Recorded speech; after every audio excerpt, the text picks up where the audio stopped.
A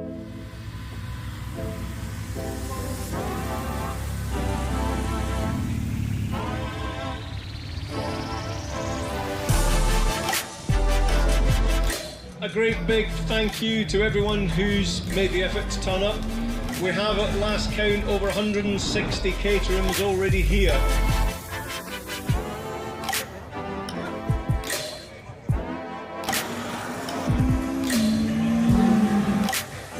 Most of you will know that the big attraction of today is the parts sale, and indeed I can see the queue here.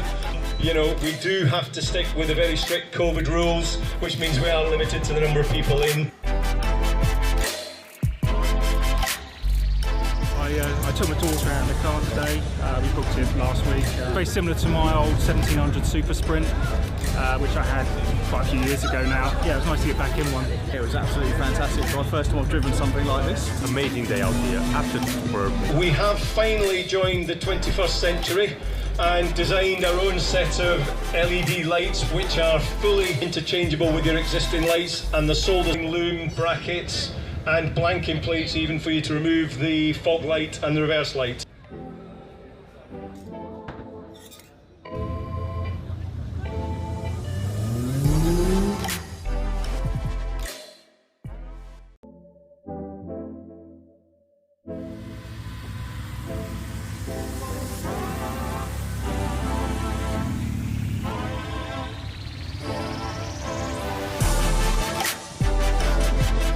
A great big thank you to everyone who's made the effort to turn up.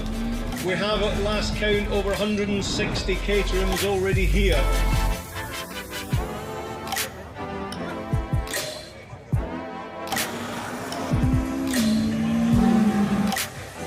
Most of you will know that the big attraction of today is the parts sale, and indeed I can see the queue here. You know, we do have to stick with the very strict COVID rules, which means we are limited to the number of people in. I took my daughter out in the car today. We booked it last week. Very similar to my old 1700 Super Sprint, which I had quite a few years ago now. Yeah, it was nice to get back in one. It was absolutely fantastic. It's my first time I've driven something like this. Amazing day out here, absolutely superb. We have finally joined the 21st century and designed our own set of LED lights which are fully interchangeable with your, including wiring loom brackets and blanking plates even for you to remove the fog light and the reverse light.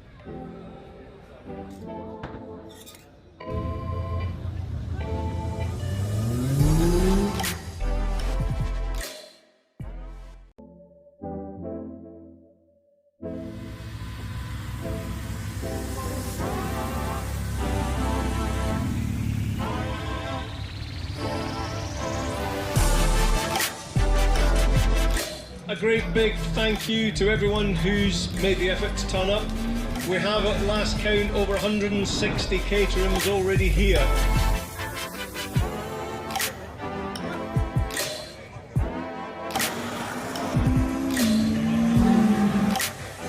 Most of you will know that the big attraction of today is the parts sale, and indeed I can see the queue here. You know, we do have to stick with the very strict COVID rules, which means we are limited to the number of people in. I took my daughter out in the car today. We booked it last week. Very similar to my old 1700 Super Sprint, which I had quite a few years ago now. Yeah, it was nice to get back in one. It was absolutely fantastic. It's my first time I've driven something like this. Amazing day out here, absolutely superb. We have finally joined the 21st century and designed our own set of LED lights which are fully interchangeable with your existing lights, and the solders are packed, including wiring loom brackets and blanking plates even for you to remove the fog light and the reverse light.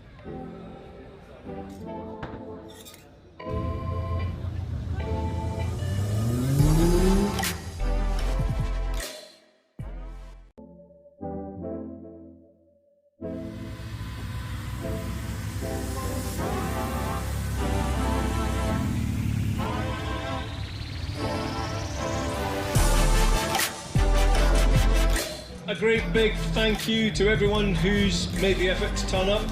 We have at last count over 160 Caterhams already here.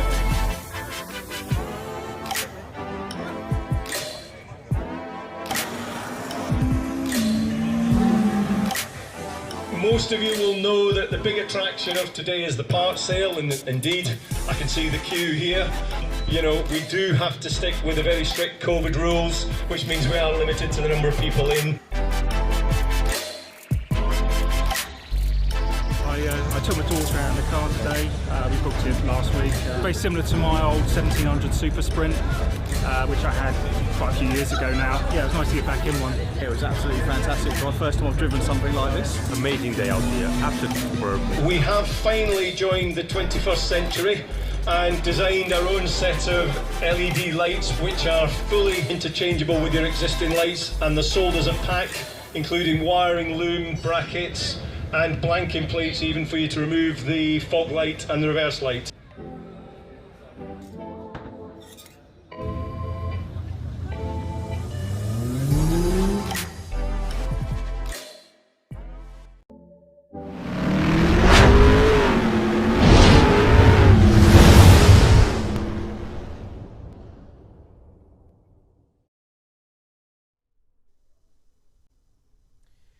Well, good afternoon, everybody. Welcome to Brands Hatch for this Caterham race weekend here, both live with the British Racing and Sports Car Club and on Caterham at YouTube and Facebook as well. So welcome along to all our viewers on both streams. Racing will be getting underway in roughly around about 25 minutes time, but before we do that, we are going to be holding a tribute to someone who we sadly lost last week, because we learnt the news this time last week of the tragic passing of Robert Foote, who was the marshal who was involved in that awful accident that we had here at the race meeting that we had a week ago. And I know since then the tributes have been pouring in for Robert, not just in tribute to him, but also in support of all the marshals and all the volunteers that play such a vital and crucial role in making sure that race meetings can and do happen. So before we get racing underway today, we're going to run a tribute here, which is going to consist first of all of a parade lap, or at least a lap of honour, with the safety car and the rescue units. That will then run until the end of the lap, and then we will have Brscc senior officials and of course marshals gathering towards the front of the grid. We'll be handing over to one of the circuit commentators, Dan Walker, who will be reading a tribute out and leading the tribute on the grid, and then we'll be heading into a minute's silence, which we would invite everyone watching on the live stream to join us with, and then followed by a round of applause to not just honour Rob, but to also to say thank you to all the marshals, all the hard-working officials and volunteers that make the sport happen and make it work the way it does. And then once that's done, we'll be handing over to our presenter for today, which is Jake Sanson, and he'll be handing over to some of the Caterham 7 UK drivers who will be running through the first few rows of the grid before racing gets underway. So, it's been a rather tough week for motorsport, particularly with the loss of Robert, and these things are usually quite unexpected, but at the same time, the drivers know the risks, the marshals and the volunteers know the risks, but they still go racing because that's the sport they love, that's the sport that they enjoy, that's the sport that they want to come and observe and be a part of every single week, because it is their passion, because it is the sport that keeps them driving forwards, and it's what gets them out of bed. It's the one thing which they love to do on a weekend. Some of them are volunteer marshals, will work a regular job 9 to 5, Monday to Friday, and then for their release, for their weekend away, for their extracurricular activities, or just to have fun, they will be one of our fantastic Orange Army to be a part of a race weekend. We do say it every time that marshals, without them and without volunteers, we just couldn't go motor racing, and that statement couldn't be further from the truth, because sorry, forgive me, it is absolutely true. I chose my words wrong there, because without the support of marshals, without the support of volunteers, and without everyone who does give up their free time to make sure that we can go racing, we simply couldn't. It's crucial that marshals are involved, because of course they make sure that they can recover incidents, make sure they can keep the assembly area, part ferme, the pit lane, the grid, everything in order. And without them, race meetings wouldn't be as organised and as slick and as professional as they are.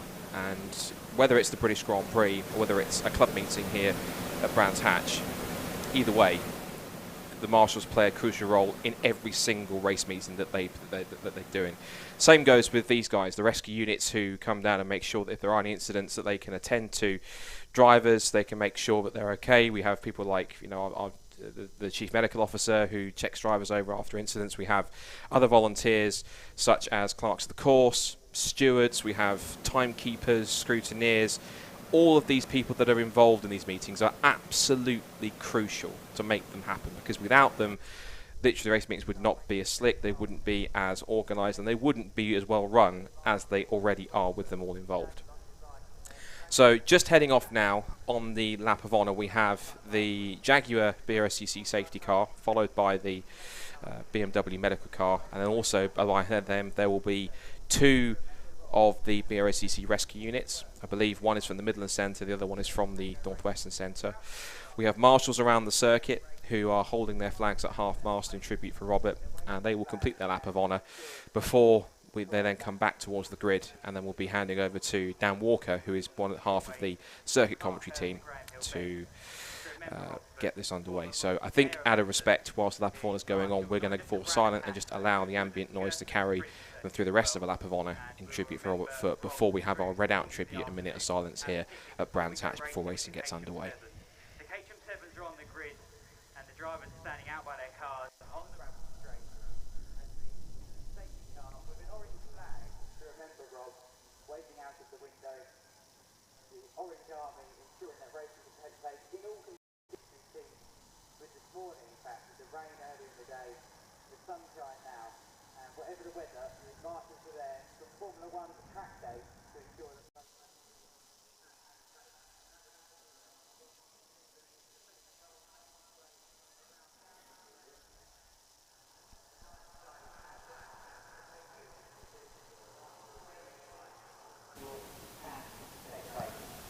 Absolutely, it's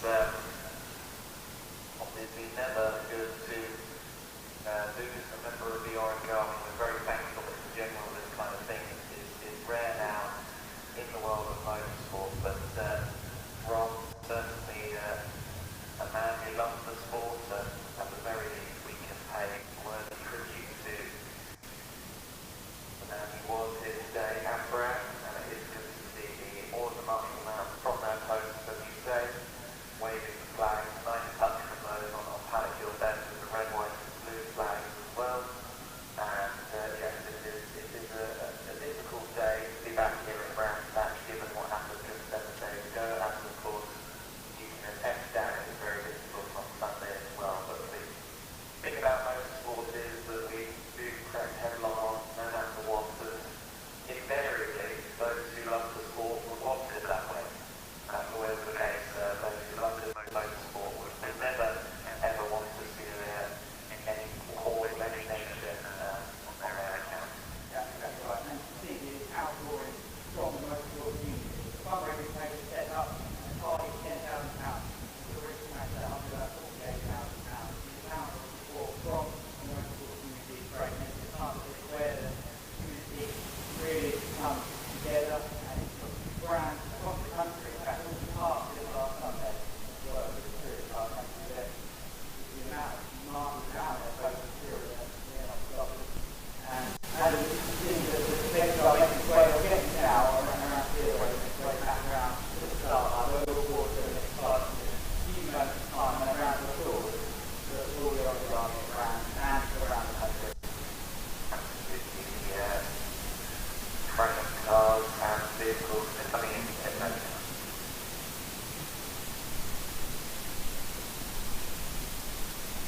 So we'll now do a tribute from the marshals to put together by the marshals for this weekend.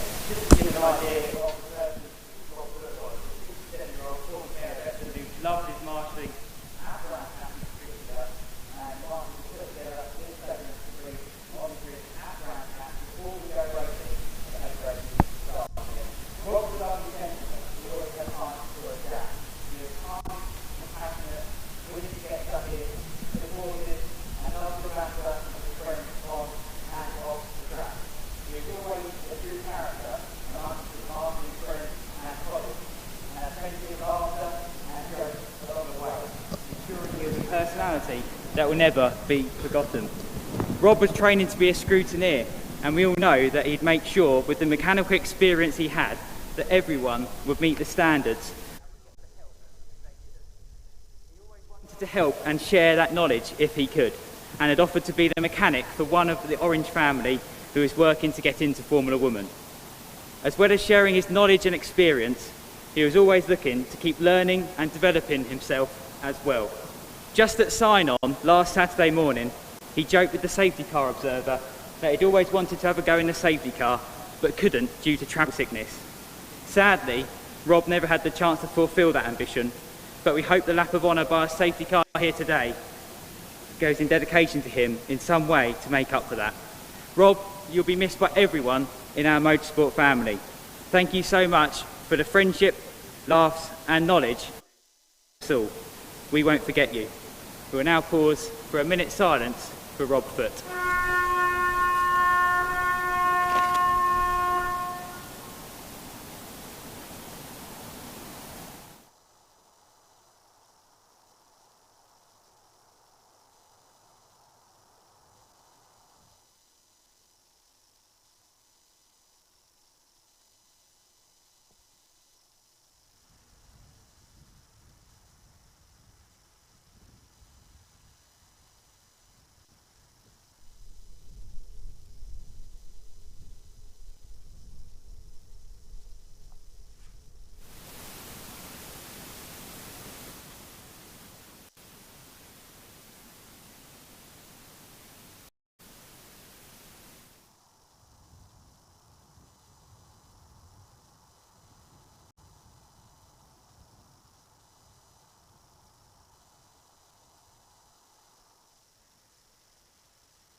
At Brands Hatch and beyond.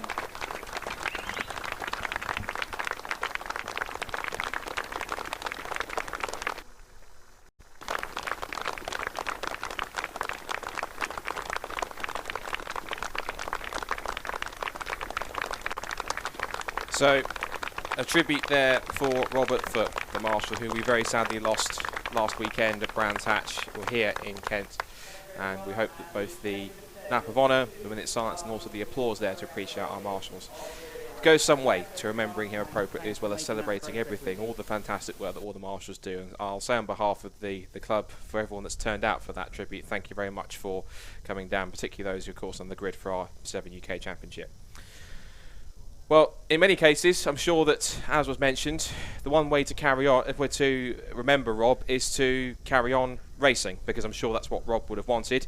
And so let's now turn sadness into positivity, because we can at least race on in his memory, and we have got a fantastic race programme coming up for today's first day. We've got all 5 of Caterham's factory-backed motorsport championships, from the Academy all the way through to the 7 UK Championship. We've also got the Avon Tyres Formula Foot, so a race for the CMMC Southern Saloon, Super Saloons and Tin Tops. Just getting ready for our first race, going underway very shortly, so let's hand over down to our presenters for today, Jake Sanson and Tiff Diddell.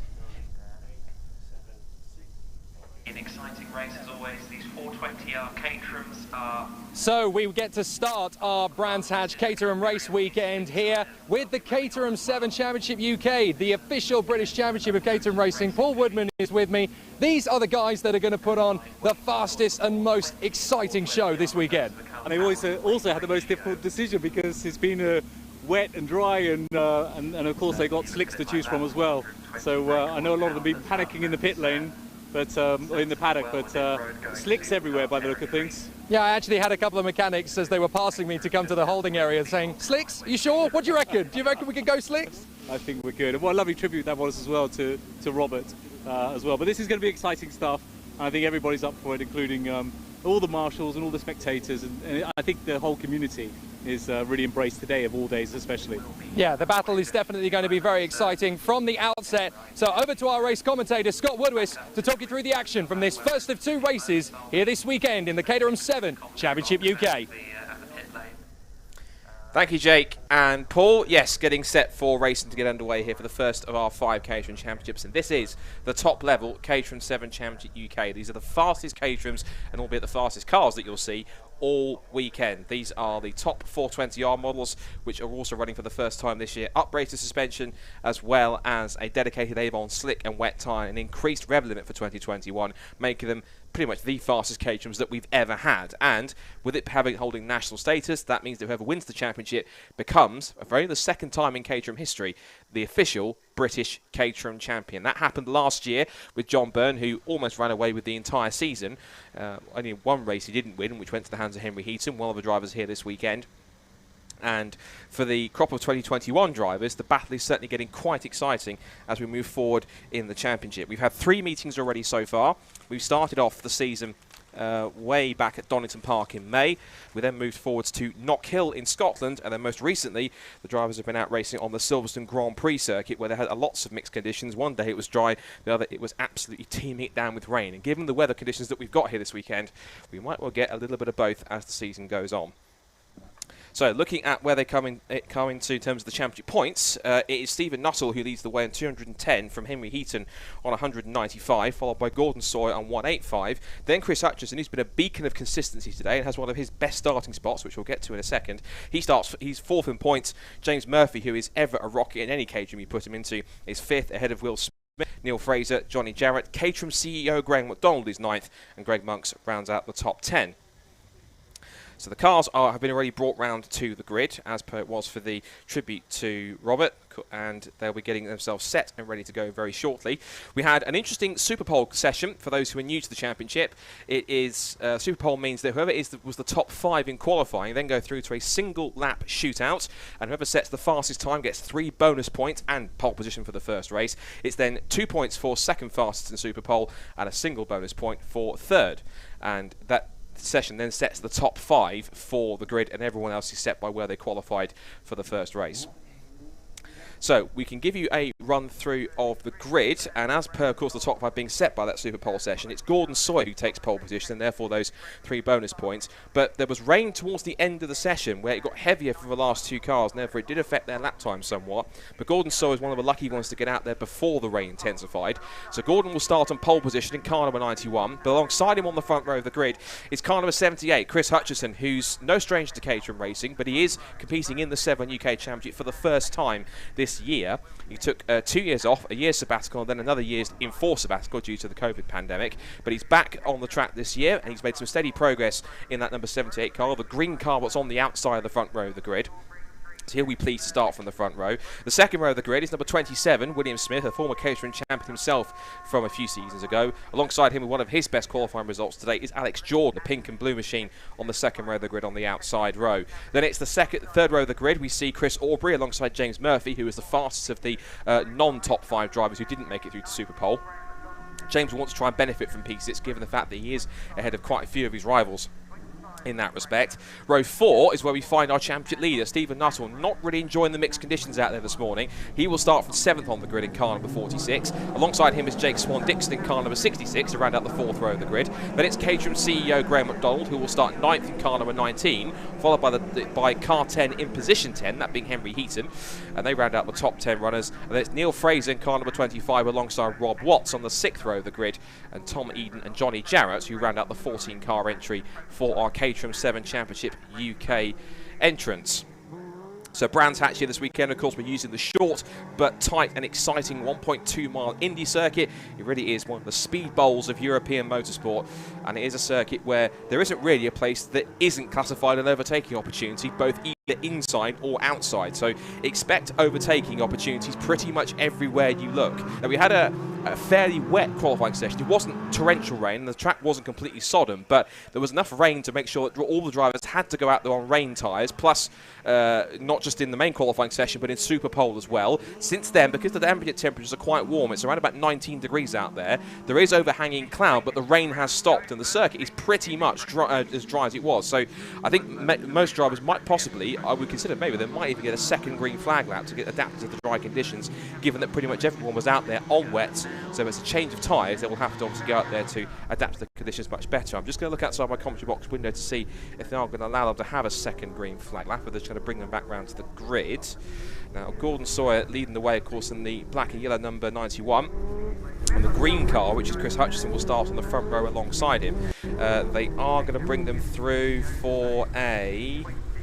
no, it will just be one single lap to the grid. So I thought with the change of conditions there might well be a second lap, but there might still be a little bit of dampness on the circuit in order to possibly make it a little bit tricky. As Jake said, there were some teams who were possibly looking at the skies and thinking whether or not we were going to have a rain shower, but we are due to have some rain all the way throughout the day in bursts, so watch out for that. The thing you've got to watch out for, of course, is those championship contenders. Stephen Nuttall's back in 7th, you've got Henry Heaton back in 10th, and then you've got Gordon Sawyer, who is on pole position and has the best possible chance to get himself some points if these two have trouble getting through the traffic.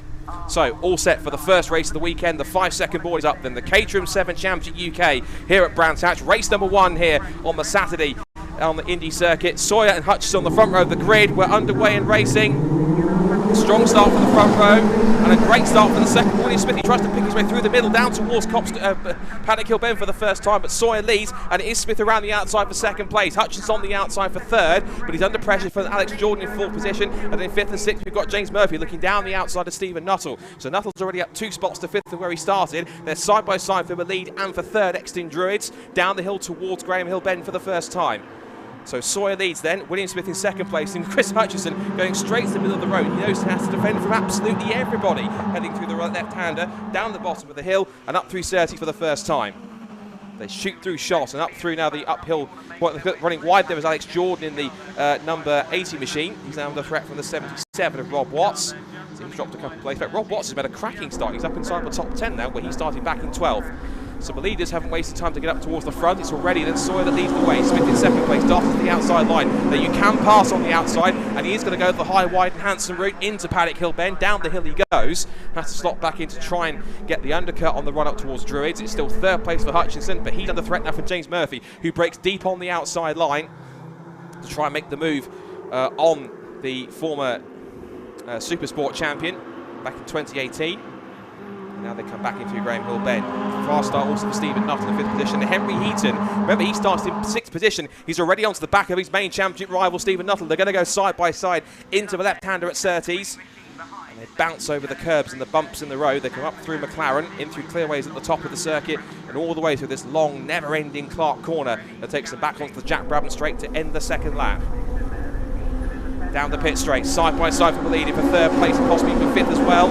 Also there we see, looks like the 77 Rob Watts is battling with Jake Swan Dixon, but look at them, they're 2 by 2 by 2 by 2 for 1st, 3rd, 5th and 7th. Undercut for William Smith up the inside on the approach towards Druids, and here comes James Murphy behind him in car number 3. They're side by side. Murphy sees the opportunity, sneaks up the inside of his teammate and says, all right Gordon, fancy if I get through. He tries to get past, has to sit back into 3rd place. It's only been, what, lap 3, and we're already having plenty of action going on at the front. This is fantastic stuff. So down the back straight, towards Surtees again, and the entire pack staying as one as they turn in towards the back of it there. I think that was,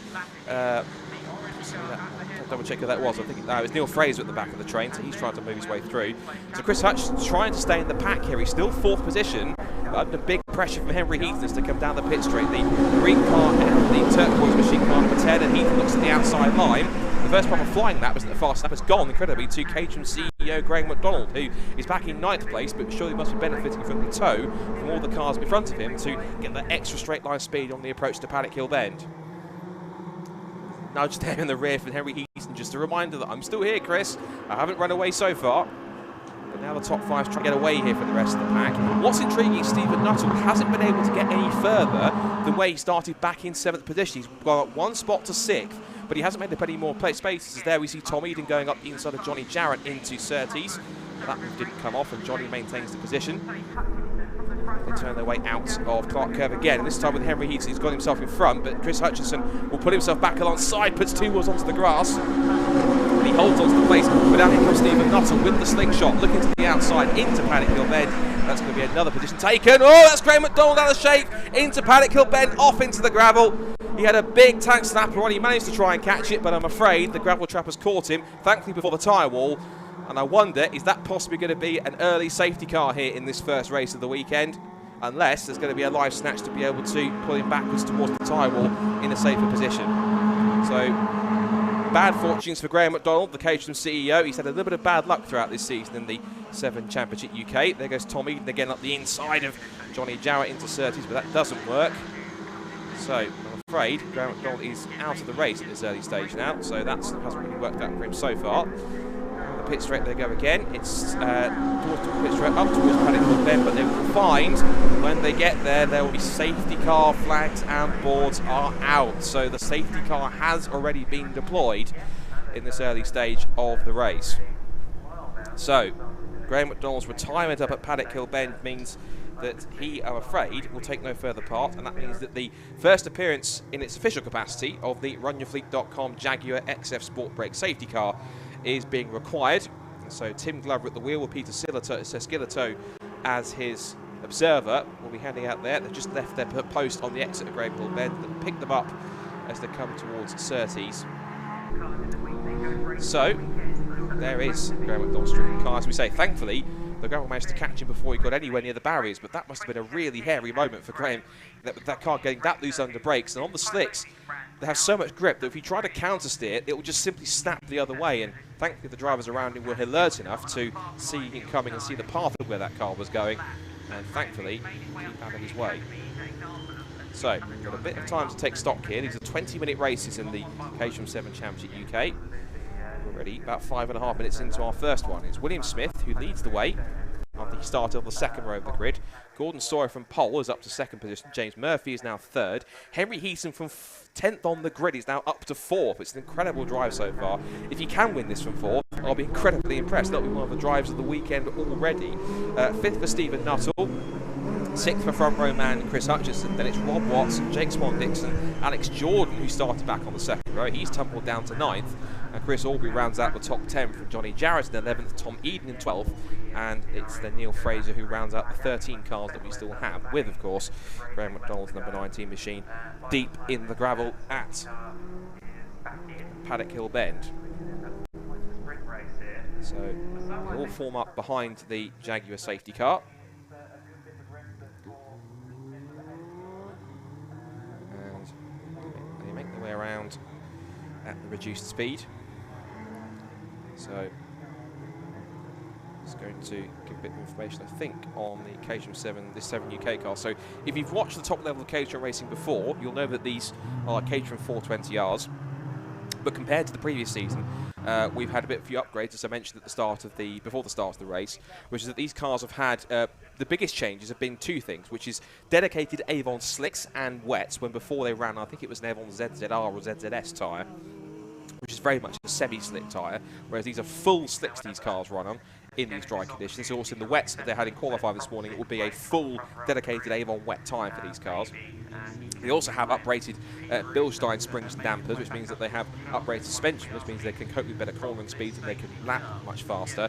They also have an increased rev limit of a few hundred RPM, just to make sure that the cars, when they're in the slipstream, that they're not hitting the rev limiter and they're not essentially topping out at the speed. And therefore it means you've got more chance for these cars to use a bit more horsepower, a bit more revs to try and pull themselves past when they're overtaking. And that means not only is it faster racing, some of the fastest Caterham racing we've ever had, but it also makes for closer racing, because it means the overtaking is much easier and much simpler, because in a polite way, these Caterhams are not the most aerodynamic things. You can look at the front end of the sort of blunt, almost rounded, sort of stubby front end of these cars, and they do punch quite a large hole in the air. But because they do that, because they're rather unaerodynamic, because they do punch that massive hole, it does mean that the cars following behind get a huge tow from behind, and that's why you get so many trains of Caterhams all together in races from start to finish. And usually what will happen is if you have a train of 2 or 3 cars, they'll start to battle, and the more they start to battle, the more it benefits the cars behind. So another train of cars will form on to make it a 6-car train for, let's say, the lead. Then another couple of cars will tack on, then another 2, and another couple. And before you know it, you've got, in this case, you'll have almost the whole field in contention for at least a strong podium or top 5 finish. So that's what makes Caterham racing so exciting, and that's why some of these upgrades for these cars have been absolutely vindicated and justified so far. The racing with this Caterham 7 Championship UK has been absolutely superb, and many of these drivers are very experienced in terms of having raced in Caterham levels from the academy all the way through up to previously 3 10Rs and then the 7 UK Championship. Some have been in the 7 Championship UK for a couple of seasons, like Stephen Nuttall, like Henry Heaton. Some have come back, like William Smith, up into the upper ranks. So have the likes of Chris Hutchison's made a return. Alex Jordan's come back since the last couple of lower steps in the past couple of seasons. So you've got Gordon Sawyer, who's moved up last year. You've got James Murphy, who's up there for the first time after he's been making his way steadily up through the ranks. He was in 3 10R in the Championship fight last year. He's now in 7 UK. He has a race win to his name already this year as well. And then you look at other drivers that have also moved up the ranks, particularly also Greg Macdonald, who is sadly out of this race, but he's gone through the entire Caterham Motorsport rankings of going up, starting in the academy, then going through Road Sport, then 270, then 310, and then into the 7 Championship UK. And what that will be for him is not just him to fulfil his racing ambitions, but also it's a great way for him to experience what his customers experience, because being the CEO, he has a greater understanding of the product, he has a greater understanding of how his customers race, what they want and what they prefer in their racing activities, and therefore it means that Caterham can go back and if they have to make any designs, any changes, he's at least got the knowledge, as have others like Simon Lambert, who's raced before, and David Ridley and others within Caterham's outlook in the motorsport sector, who have raced themselves, and they have an understanding of what it is and what Caterham racers enjoy and what they want out of a championship, what they want out of a setup, and therefore they can deliver that in the best way possible. So, we just passed the halfway stage in this first race of the weekend, the Caterham 7 Championship UK. Still the safety car heads down the back straight. The headlights haven't gone off as far as I can see just yet. So they're still just recovering Graham's car. It's just being collected behind the barriers by the snatch vehicle. So thanks again to our fantastic recovery teams and marshals, of course, once again, for their great efforts. And I wonder, no, they're going to go for another lap, I think, because to switch it off now will be quite a rude awakening for everyone in the train. So I think they're going to put them around one more time to allow them to properly sight themselves up for this restart. So cars to watch, of course, are going to be, I think, primarily Henry Heaton from 4th, because remember, he started back in the 5th row of the grid in 10th, not where he would usually find himself, but now he's going to have a great chance of possibly picking himself up into at least a podium place. Given how close the racing's been and exciting the racing's been already, I think he's on a really good chance. Also watch for Stephen Nuttall. It's the black car just going out of this bottom shot. 46. It's Stephen Nuttall, who I remember someone referring him to as the, it's quite amusing, the Roger Federer of Caterham racing. Why was he called that? Because at the moment he's won a title in, at the moment, all 4 of the first 4 steps on the Caterham Motorsport ladder, that being Academy, then Road Sport, then the equivalent of 270 and 310R over the years. But the last few seasons he's been competing in this Caterham 7 Championship UK, and previously before when it was called the 7420R Championship, because he really wants that 5th title to complete the set. And he does come into the weekend, as we mentioned at the top of the beginning of the race, he does come into the weekend with a 15-point lead, so there's certainly a chance for him to do that this year. He has got some very feisty competition that we're trying to hunt him down. So, lights are out on the runyourfleets.com Jaguar XF Sport Brake safety car, which means that Will Smith gets the chance to become the safety car himself. He will decide when he wants to pull the pin, put his foot down and get the race back underway. He will know that the drivers behind, like Sawyer, Murphy, Heaton, Nuttall and Co, are all going to be looking to see when he puts the throttle down, which he's going for now. They make the sprint out of Clark Curve onto the pit straight. The green flags will fly, and with 7.5 minutes to go, we're back underway in the Caterham 7 Championship UK at Brands Hatch. Smith leads them down towards Paddock Hill Bend. Sawyer in 2nd place. There's Murphy 3rd, Heaton 4th, and already challenging for 5th position, under threat for 5th, is Stephen Nuttall from Chris Hutchison. A good restart from Chris. He's trying to get himself back into the top 5 as they come towards the beginning of racing once again. James Murphy was Henry Heaton all over him as they come out of the hairpin at Druids. Making the way back down towards Graham Hill Bend at racing speeds. There's the fight on for 3rd and 4th. So gap starting to form. Sawyer's gone with Smith at the restart. And Murphy's trying to go with them and bring Henry Heaton with him. Big slide there from James Murphy. I imagine that there might still be a little bit of temperature to find in those slick tyres because they have been under the safety car, but as much weaving as they do, sometimes it doesn't get all the temperature back. So to get back into racing speed, that will start to really help out. And Gordon's Stephen Nuttall's all the way from Hutchison. So here comes Henry Heaton, making a dive to the outside. Tries to make the undercut on the switch back through Paddock Hill Bend. Now the charge up the hill. Just trying to peek. Try and get a run on the inside line, try to outbrake James Murphy into the hairpin. What this has also done, look, is the fact these two are scrapping at the front. Will Smith and Gordon Sawyer, they have now brought both James Murphy and Henry Heaton into play here. It's going to change for 6th position, I noticed, because Chris Hutchison has lost out to Rob Watts as they come through. Yes, he has. There's Rob Watts in the grey and fluorescent yellow Caterham in 6th position now, ahead of the green car of Chris Hutchison. But we've now got a quartet back with the leaders. Henry Heaton gets all up over the curbs on the inside of Clearways. Flat out through Clark Curve. Hug the pits, the inside of the pit straight. And here comes Murphy. He's in the slipstream of his Deacon Motorsport teammate. But the best way to defend for Sawyer is to try and attack Will Smith into paddock. Coming up to 5.5 minutes left. We're on to lap 13 here in this first Caterham 7 Championship UK race. Still William Smith hanging on as they come back into the hairpin at Druids. But look, as I mentioned, the more these cars in front battle, the more it brings the other cars behind into the fight, and it keeps on growing the train. We had a top 2, it's now become a top 4, it's now becoming a top 6 or even a top 8, because you've now got Stephen Nuttall, Rob Watts, and then Chris Hutchison, who's bringing Jake Swan-Dixon with him. It's a top 8 going for the podium places as they turn in through Surtees, up through McLaren, and into Clearways now for the 13th time. They're all over each other as they turn in onto the pit straight once again. And now the charge down towards paddock once more, past the pit straight. Henry Heaton riding up the black and orange car, number 3, James Murphy. There goes Rob Watts under threat from Chris Hutchison. And look at that, there's rain on the camera. In fact, there's a big rain shower coming, and this is going to be very tricky because they're all out there on slicks. If it starts to be an absolute deluge, this really could be tricky out there. It could be survival of who can stay on track in these slippery conditions. Up the inside there, that was a failed move for Gordon Sawyer. Now playing to his advantage is James Murphy. He looks down the outside into Graham Hill Bend, but Sawyer defends neatly. And look at the way Henry Heaton's trying to get the traction off the corner. He's got a really good exit from Graham Hill Bend. Looks to the outside. Side by side for 3rd, turning into Surtees. The rain continuing to start to just split a little bit here, but they're still side by side, and James Murphy's side's a little wide. He's getting very greasy out there already. They're starting to run wide off line. Stephen Nuttall runs deep into Clearways. That will give Rob Watts a chance to get through into 5th position. Will Smith is trying to pull away here as Henry Heaton goes for the attack. He's past one Caterham on one DPR Caterham 1 lap. He's going for a second here, but the conditions could be treacherous down towards Paddock Hill. Benny goes for it.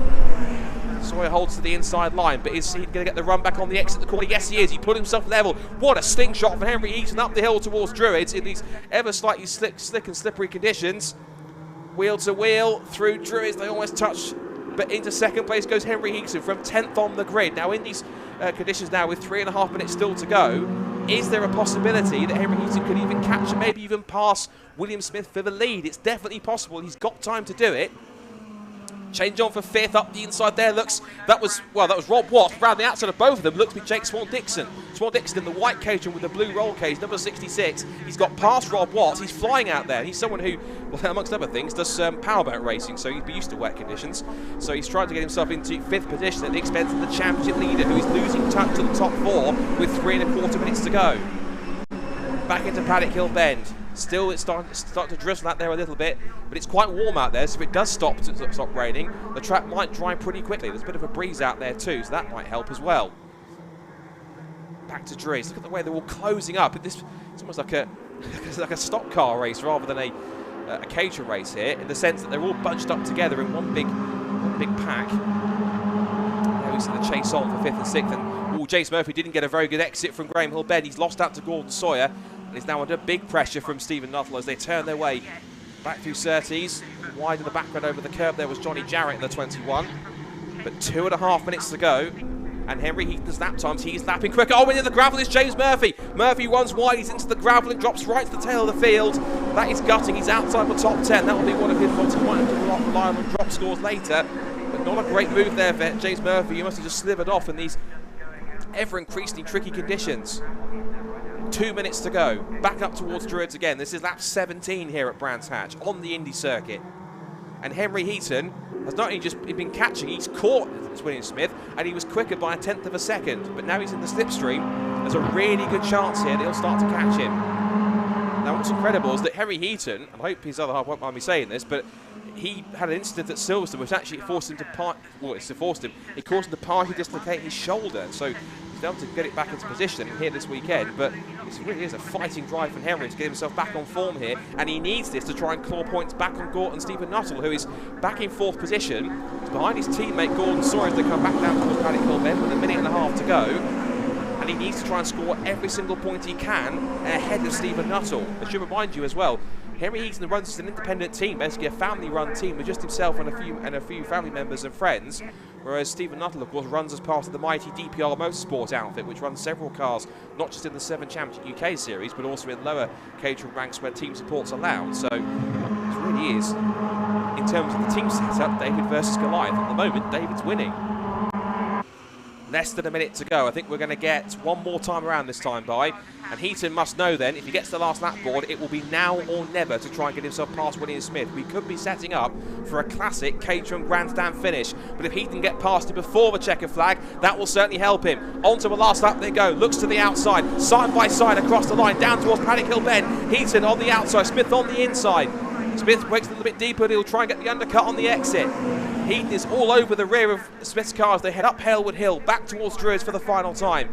There's about 20 seconds left on the clock as Heaton looks at the wider line. Behind him, it's all action stations. There goes Rob Watts up the inside of Jake Swan-Dixon. Up in 5th position. They're still side by side, and there's contact behind. Round goes Rob Watts. He gets tapped by Jake Swan-Dixon. Everyone else checked up behind him, but that's Rob Watts out of contention. He's off onto the wet grass, and he will be going, in fact, no further. I'm afraid he will not see the flag. So drama at the end as they come back towards the final couple of the corners. But here's Henry Heaton. He's looking to the outside line. He runs a little bit wide. He tries to get the slingshot onto the pit straight for the final time. It will be a sprint to the line. Is he going to be too far back, or would it be a photo finish? Up to the checkered flag. Heaton's pushed him as hard as he can, but it's not going to be enough. William Smith holds on to win the first Caterham 7 Championship UK race of the weekend here at Brands Hatch. Henry Heaton from 10th on the grid finishes 2nd, less than 2/10 back. And Gordon Sawyer finishes 3rd, 1.2 seconds back, just ahead of Stephen Nuttall in 4th. And Chris Aubry, after that contact between Rob Watts and Jake Swan-Dixon, picks up the final top 5 space.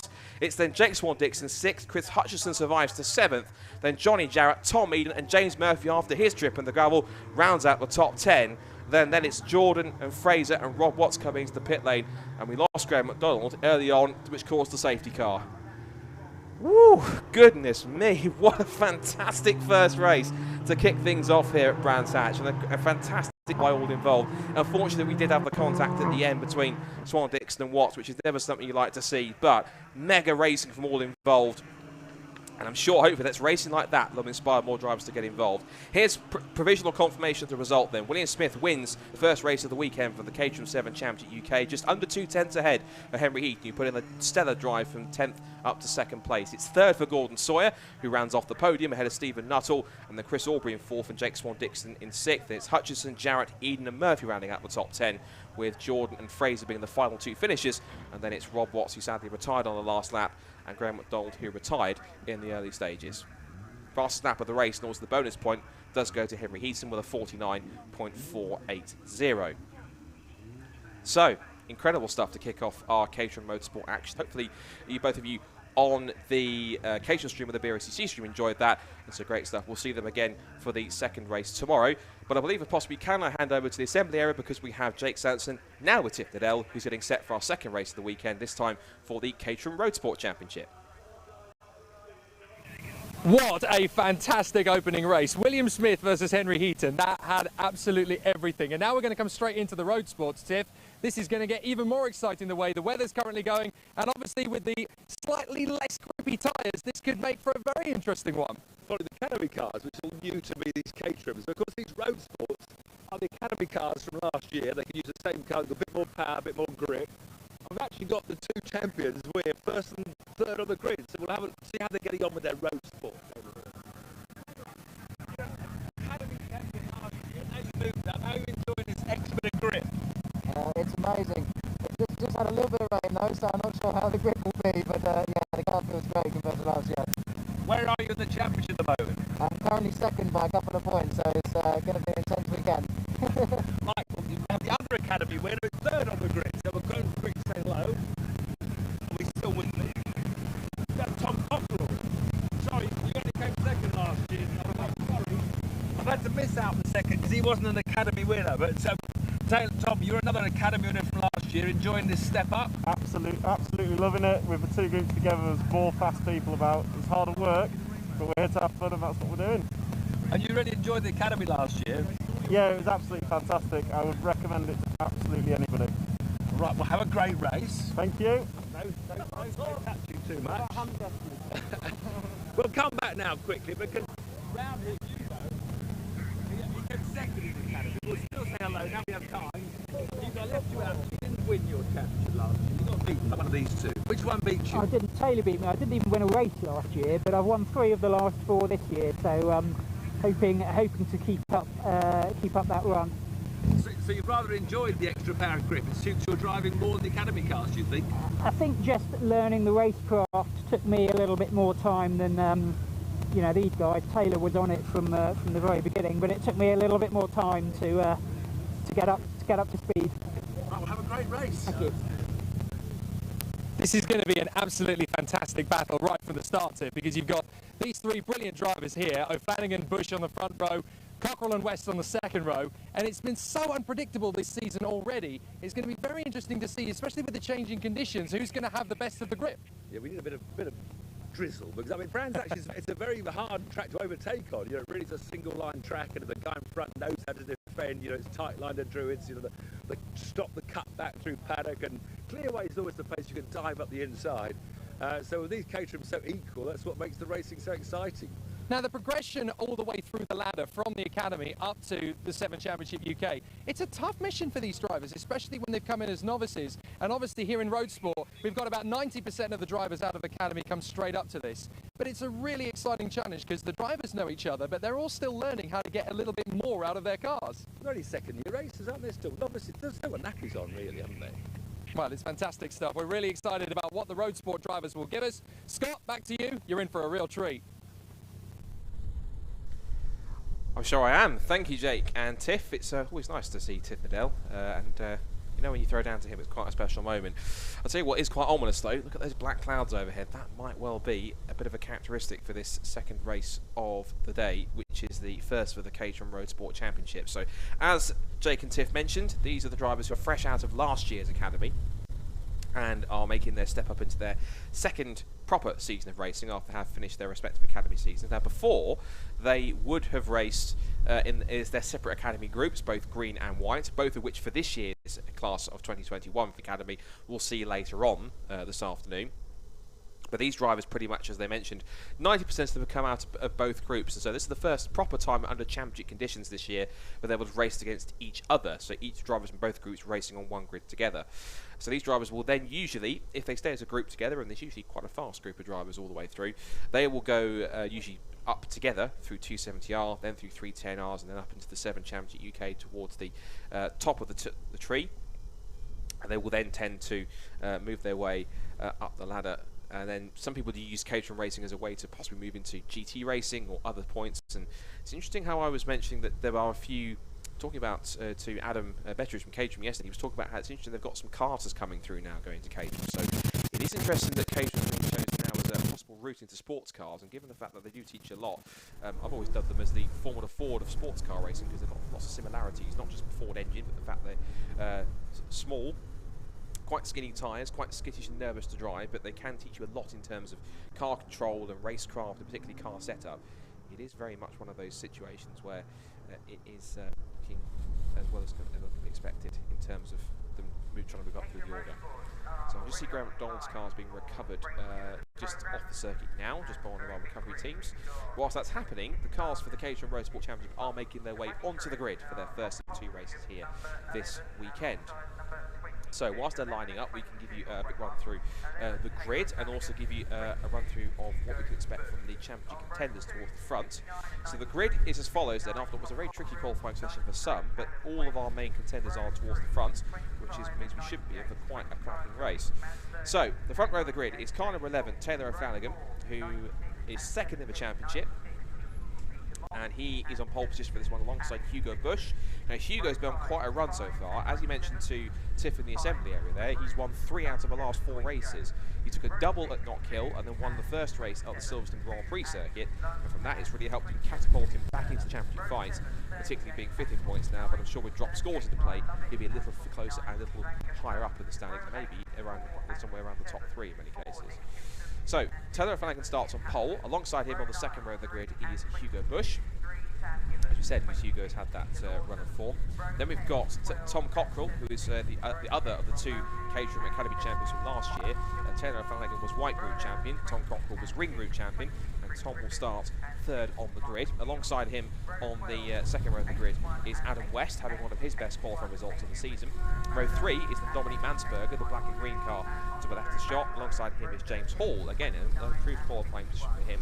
It's then Peter Mott, who had an off in qualifying, managed to give himself a good time to be put 7th on the grid alongside Alex Vincent in car number 17. Christopher Broome and Wyn Jones round out the top 10 on the 5th row of the grid, followed by Andy Lund and Kevin Turner on the 6th row of the grid in cars 2 and 27. Then it's the 38 of Ryan Lovett, the 49 of Steve Lancaster, who round up on the 7th row of the grid. Then it's the 8th row of the grid for Nick Timpson in car number 4 and the 57 of Ian Hapgood.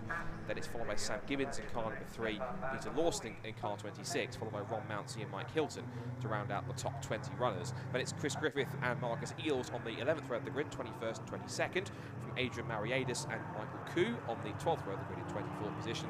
Then Andrew Berg and Simon Arnold round out our 26 car entry for this weekend's Caterham Road Sport action. So the Caterham's made their way around. These, as again, as Steve has mentioned, are pretty much the same cars that ran out of the Academy last year, only with a couple of upgraded parts. But predominantly, they do run a different tyre. They run a Academy-specific tyre in the Academy Championship.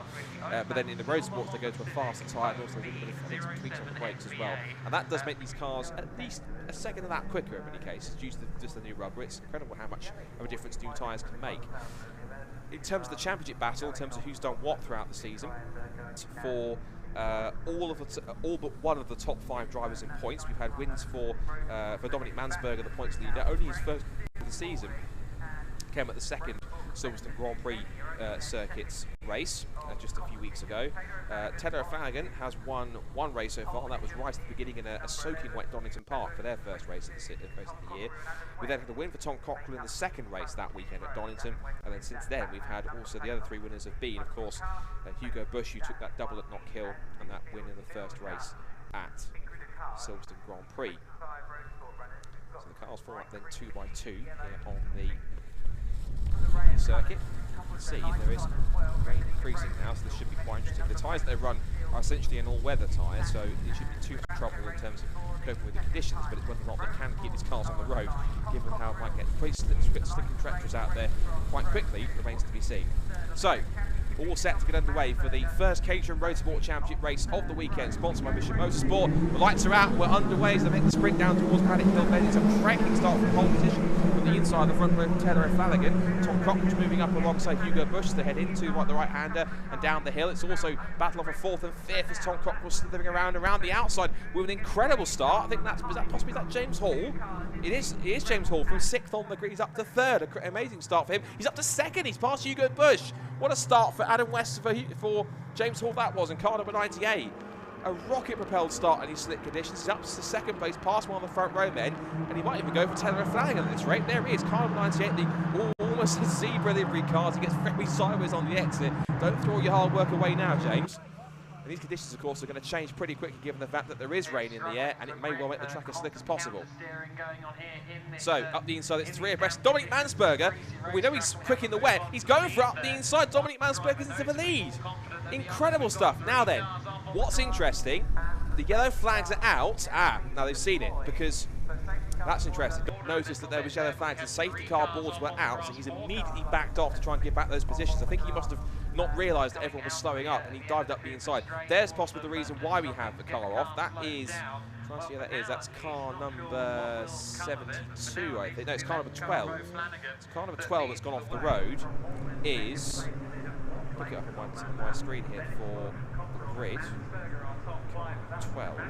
Ron Mounsey's off the road. So Ron Mounsey, who started back in 19th, is now off there. Now, looks like there's someone off of Paddock Hill Bend. I think, yes, there is someone off of Paddock Hill Bend. So, unfortunately, we've lost one driver. And I can tell you who it is because we play the game called Spot the Car Going Tumbling Down the Timing Screen. And the car that's gone tumbling down, I'm afraid, is car number 5, which is Christopher Broome. So, Christopher, who had started back in up in 9th on the grid, has unfortunately not made it further than Paddock Hill Bend this time.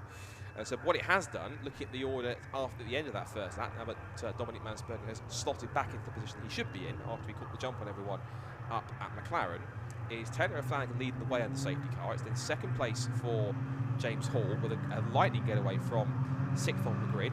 third is now Hugo Bush, fourth is Tom Cockrell, fifth is now Mansberger, sixth is Adam West, seventh there, that is Gwyn Jones in the number 97 car, the red machine. There's the fantastic marshals and recovery teams doing a live snatch to grab Christopher Broom's car out of the gravel. Just hooking it up. And this will mean this is the paradox at the moment. We've just had a rain shower that's sprinkled the track with saturation, and now all of a sudden we've got bright sunshine. So looking out the window in terms of the conditions, it is bright sunshine, but there are huge dark clouds to one side hovering over Paddock Hill Bend. So I thought Spa had a microclimate. It looks very much like Brands Hatch has got one today as well. So there is the runyourfleet.com Jaguar XF Sport Brake safety car leading the pack around. Just finish off the rest of the top 10. It's Alex Vincent in 8th position. Peter Mott is now in 9th, and Andy Lund rounds out the top 10. And instead of Nick Timpson in 11th place, Kevin Turner in 12th. Adrian Mariadis is 13th, ahead of the 49 of Steve Lancaster. And it's the 6 of Marcus Eels, followed by Mike Hilton. Michael Coos came up to 17th place. He started back in 24th, so a strong move from him up 7 spots from where he began. Andy Berg's up to 18th. Car 20's in 20th positions. Chris Griffith, he's met at 1 place from where he started.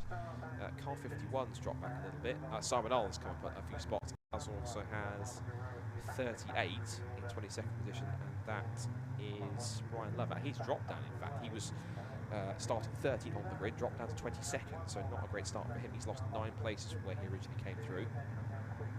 So this is another 20-minute race, as we have had previously. And the Roadsport cars make their way down towards 30s of the safety car. And look, just as we had that rain shower, it's now completely bright sunshine as if it never even happened. So I think we're going to get quite a lot of that today, which is rain, sunshine, on and off, which will make the track conditions incredibly unpredictable, because as a racing driver, you either want it fully wet or fully dry and not in between. Why is that? Because it means that as a driver and as a team, you know exactly which way you need to go on the setup. If it's fully dry, you go with a fully dry setup. If it's wet setup, you have to go with a fully wet setup. If it's in between, some might say, well, just go in between with some of the settings, but it's not quite as simple as that, as some engineers and mechanics will tell you when it comes to setting up a race car. Sometimes it's a bit more finesse, a bit more fine-tuning than that, than just putting everything halfway between a wet and dry setup. That doesn't work, so they have to really put the work into make sure these cars can cope with the ever-changing conditions. And it also requires a pretty deft touch behind the wheel, because you can't just throw the car into corners in the slick conditions, because in some cases, when it's fully wet or fully dry, you know exactly what the road's going to be like. When it's in between, when it's in that point, when it's intermediate, very slick, greasy conditions, you can approach a corner not knowing what the grip level is going to be, and then you go to the next corner and it's completely different. There could be more grip, less grip, or the same. But the fact is, in this sort of situation, when it keeps on changing, you just don't know, and that makes it, for some races and for some drivers, incredibly tricky to judge pace, to judge, overtaking opportunities, how the car's performing. It's very, very difficult to do that when the weather can't make its mind up. So at the moment it's now gone to dry, and I suspect if there is any moisture on the circuit, it will probably dry out quite quickly, given the fact there is a bit of a breeze out there as well, which will certainly help. And what I think will certainly help as well is the fact I've just spotted that the Jaguar safety car, I believe, has put its lights out. It should mean we should get racing underway for the second time today from a safety car restart. So Tim Blower, the safety car driver, is managed to pull away and allow Tanner and Flanagan to back up the rest of the pack. He will then decide when to pull the pin and decide to get this race back underway. With 13.5 minutes on the clock still to go. Let's back up a little bit through Surtees, through McLaren, and to come back down the pit straight. I think we are set to get racing back underway as they head out to McLaren and down the pit straight for the first race back on the racing speeds. It's now in completely bright sunshine, not rain shower. Never happened at all. So as they come back into paddock, it's Taylor Flanagan with a good restart. He's pulled away by almost a second from James Hall. He might have been caught on the hop by Hugo Bush, who was all over him on the run towards the hairpin at Druids. They turn their way out through the right-hander and now down the hill again. So goes the tail. They turn in through Graham Hill Bend once. 4th place for Bobby Mansberger. It's the conditions he would have favoured. He's he's quite a wet weather racer. So have to watch as Hugo Bush makes the move up the inside into Surtees to take second place. Now he knows if he wants to get himself really back into the championship hunt and carry on this great form that he's been with 3 wins out of the last 4 races, he needs to get onto Taylor Flanagan's tail right now. He needs to get himself in the mix there underneath his roll cage and really start to stay in the slipstream to try and pull away. But he can't do it. He's got a great fight to James Hall all over him. As they come into paddock. Right hand down the hill. James Hall is looking for an undercut as they come back up Hellwood Hill towards Druids. It's only the 5th lap of racing, so it was the 6th lap of racing. We completed 5, and I think there was a bit of contact there. Saw a piece of bodywork, I think, flying off the back of Hugo Bush's car. James Hall getting a bit impatient here. And he's thrown himself straight into the mix with the leaders. So he's certainly pushing as hard as he dares to keep himself involved. He's right in the sandwich of arguably the top 4 strongest drivers in the championship, because you've then got Flanagan and Bush ahead of him. He's in the middle. Then you've got Mansberger and Tom Cockrell right behind him. James Hall's all over the place as Dominique Mansberger locks up and runs wide. He almost went into the back of James Hall there, and as a result, it's lost in momentum and given possibly Tom Cockrell a free pass up into 4th place, which it almost has. They're side by side down the straight. Tom Cockrell slots in, but now James Hall's managed to pull away from them, as have the top 2 as they come down towards Paddock Hill Bend, round the outside, taking that high, wide, handsome line into the right-hander down the hill through Hellwood Hill and towards Druids again. James Hall was really having a look around there for second place if he could, but Hugo Bush is giving Taylor Flanagan much more things to worry about here as they come out of Druids. And Mansberger and Cockrell not finished it. You can see there the green and black car of Dominic Mansberger still battling over Tom Cockrell. There they go, out of Paddock Graham Hill Bend. Cockrell has got up to 4th now. You can see here, Taylor Flanagan having to go defensive as they turn back into the left-hander through Surtees. Bush has got the classic tactic, the headlights on, to try and distract Taylor a bit here. He'll sweep around from side to side where possible without compromising his toe, just to try and distract Taylor on the approach to paddock. But look at this, James Hall's on their tail, and getting a massive toe from all 3 of them is Tom Cockrell, the top 4 all together, down the pit straight once again. Cockrell sets a new fastest lap of the race, 55.752. He was by far the quickest out of the top 4. He sailed onto the rear of this trio. Here comes Bush again. He thought, right, inside line doesn't work. I'll try the outside this time into Druids. But again, Flanagan throws the block, holds the car right to the inside line, and prevents a move from the 3-time winner for 2021 so far this season. James Hall just a little peak there as he looked into Graham Hill Bend, but he's staying on the tail.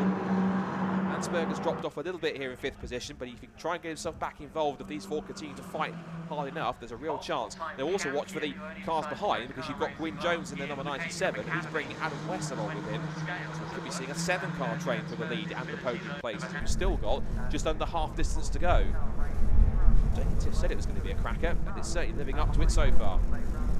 Top 5 all together. Then it's West, it's Jones and West. Alex Vincent's up to 7th. So 8th, forgive me, then it's Peter Mock and Andy Lund rounding up the top 10. They're quite spread out from about 8th place downwards. Gwyn Jones has set the fastest lap of the race. He's in 6th on his own, so he will start to catch up to that top 5 and bring Adam West with him. Look at them all piling in together into Druids as Dominique Mansberger tries to steal back 4th place from Tom Cockrell, but the German decides he's going to try and get him back a few corners later as they turn into the Graham Hill Bend. 8 laps in the books. They're on lap 9 here in this first Caterham Road Sports Championship race of the weekend. Here at Brands Hatch on the Indy Circuit. These guys have been at it all season long. It's up the inside, gets Hugo Bush with a dive into McLaren. Big move up the inside from Hugo Bush. He's made it stick. So Hugo Bush with opportunities. But talk about opportunities. Look at James Hall. It's 4 abreast on the exit through Clark Curve. That shouldn't work. But somehow James Hall's hoodwinked them all. He's up into the lead of the race. They're side by side. Mansberger's 2 wheels onto the grass. They almost make contact. Sorry, Dominic, but that was never going to work up the inside. That was such a risky move from Dominic, and I'm not surprised that he backed off.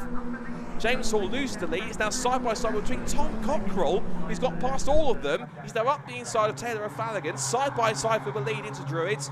James Hall's back for more in 3rd. Mansberger's gone up to 4th. And it's 5th position for Hugo Bush after for one moment he actually led the race, and then got shuffled out of the queue without a toe. And 6th place for Gwyn Jones, 7th place for Adam West, and there's still 8 minutes to go. Fantastic stuff from the Caterham Road Sport Championship. This is racing at its finest. Up through McLaren, way that Hall is just monster the rear end of Tom Cockrell's car as they turn back onto the straight. And somehow Taylor Flanagan is back into the lead. So Tom Cockrell, he will not fade from the lead here. His pace will not drop. He will not capitulate that easy. Down through Paddock Hill Bend again. Top two trying to break away once more. Look at the run that Hugo Bush has got though. In the grey and orange car, up the inside of Dominic Mansberger for fourth. Oh, with his contact! Hugo Bush was way deep up the inside line. His contact with Mansberger. Now Gwyn Jones went wide in sympathy up at Druids. I don't know if there's damage which will possibly hinder them both. They've lost themselves out of the train. Up to fourth out of all of that has gone Adam West. So he's now up into the one spot out of the podium positions as the top three continue on. Now, Mansberger's carried on. It seems to be relatively unscathed. I don't know about Hugo Bush, but he might be back in here as again, just James Hall just nibbling away at the right rear wing of Tom Cockrell's car as they turn out of Clark Curve. Back onto the pit straight again with 7 minutes to go. End of lap 11. Looking further back, some battles further back in the pack. This is the 61 car, 81 car that's Adrian Mariadis scrapping away with that's Ryan Lovett. Running wide there was Marcus Eels in car number 6. They were battling over 14th down to 16th position. We go back to our leaders. Still in the top three as it was. Flanagan, Cockrell and James Hall. This is definitely James Hall's best run of the season. James Hall coming to the weekend, 15 points, his best result. I'm trying to work this out now. His best result was scoring 15 points at Knock Hill. And that would have been 10th place. So, incredibly, he's had a substantial jump in pace, considering from the first half of the season. Where he's been keeping it, I've no idea. But James Hall is absolutely flying here at Brands Hatch. Making the most of it. He's on the back of Tom Cockrell. And it's totally unapologetic. He's got every right to be there. You know, regardless of the fight or not, if the pace is there, he'll go for it. The fastest lap of the race changed hands 3 times as fast as I can say it, because it was first Adam West, then Dominic Mansberger, then Gwyn Jones, just like that. The fastest lap of the race is now held by Gwyn Jones, 55.088. It continues to get a little bit drier out there. In fact, we've now temperatures about 17 degrees, and the breeze we've got out there is certainly driving the track of any remaining moisture pretty quickly. Further back on this, our battles towards the mid-pack as they turn in through Paddock. I thought there was a car on the ground there up at Paddock, but I think there was briefly, but it's back out again. So I thought I saw something on the screen there. As we go back to our leaders, James Hall is still trying to what's the issue here. He's still trying to find some potential avenue past Tom Cockrell. You see here the top two are the last year's Academy champions. It was the white group title for Taylor Flanagan, the green group title for Tom Cockrell, and they're going toe-to-toe for the road sport honours. Third place for James Hall, but he was under prep from Adam West. Dominic Mansberger is back into play here. He's managed to catch up as Cockrell again puts himself into Flanagan's mirrors as I saw a flash of green there, so Mansberger's back in the mix. Back in green car, trying to put the pressure on Adam West here as they turn into Graham Hill Bend. Still Gwyn Jones and also still Hugo Bush. So the contact he made with Mansberger hasn't rattled his car too much, and he's still got enough pace, it seems, to keep up with these guys in front and lap at a similar pace. His last lap was a 55.2, so ironically he was the fastest man out of all 7 cars in this league group. So whatever contact they made, it must have been at a point where it wasn't going to affect them that much, if at all, pace-wise, which certainly helps out both of them. Closing back up in the slipstream here. Flanagan trying to escape on the 15th lap of racing here at Brands Hatch Indy Circuit. There's still one more of these races still to go for them tomorrow for the Caterham Roadsport Championship, but his first one's an absolute barnstorm. 3 3/4 minutes to go. Up the hill into Druids once more. Flanagan holding that inside line. It's Cockrell in second. James Hall, who could be on. Even if he finishes in 7th place, it will still be his best result of the season, but he would dearly love to get a podium, and the way he's driving, to be fair, he absolutely deserves it. Brilliant stuff for James Hall. He pretty much just got a lightning start and pulled away from almost everyone and got the lead briefly at one point, so he's done a great job. Behind him, Hugo Bush just slotted past Gwyn Jones in 6th, and Peter slotting past. It was Mansberger trying to make a move on Adam West. They're going to be side by side on the exit, just holding on. Or was there someone running wide in front there?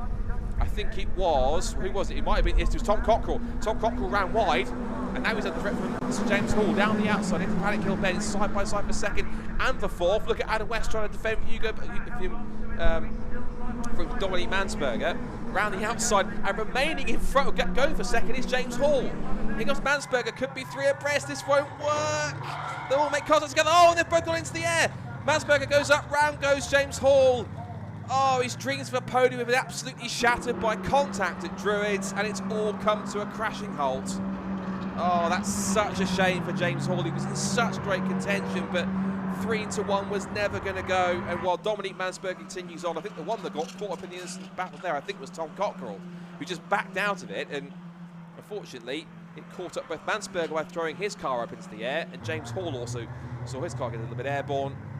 Oh, poor James Hall, parked on the apex of the curve at Druids, trying to find a way to get back into the race, but that is such a shame. But hopefully he'll be back for more tomorrow, because he really does deserve a good result after all of that. What he has left is Taylor Flanagan with 2 minutes to go, pretty much unchallenged in the lead. He's now heading his way up towards Druids, where the incident took place. So there'll be there's bits of bodywork down there, so they've got to be careful that drivers don't take the wide line, otherwise it could be a one-way ticket to a puncture if they're not careful. That's a real shame, though. It was such great racing up until that point. Just that little bit of miscalculation between the 3 drivers. Unfortunately, Mansberger, who's now dropped down to still 4th position, still carrying on despite the damage. But yeah, that is a real shame for James Hall. That was having such a great race up until that point. So with a minute and a half to go, this is how it looks at the moment. Taylor Flanagan leads the way. Adam West up to 2nd place. Hugo Bush is now 3rd. Dominic Mansberger 4th. Tom Cockerell is 5th. Gwyn Jones is 6th, and it's Alex Vincent 7th, and it's Peter Mott, Andy London, Steve Lancaster rounding out the top 10. What's intriguing here is Taylor Flanagan did a 56.1 last time by, but the 2 cars immediately behind him, Adam West and Hugo Bush, are on screen here. They did lap times that were at least 7/10 of a lap quicker, so of a second quicker. Now I think we're on the second to last lap here, so we're going to get this and one more lap.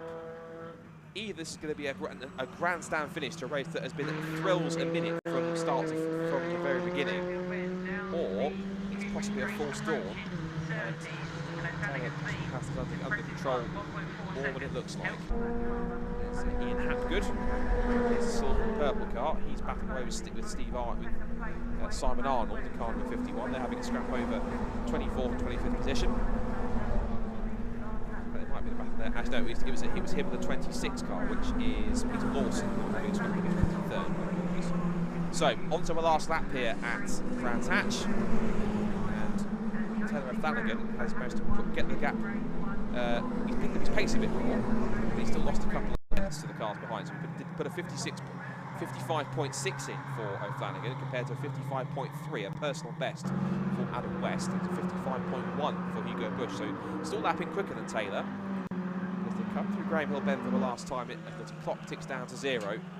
Looks as though it's pretty much going to be Taylor Flanagan on course for a 2nd win of the season. He hadn't finished this season at all this season, lower than 4th in the field, as Hugo Bush is still pushing to the end. He might possibly have a run for 2nd place if he plays his cards right.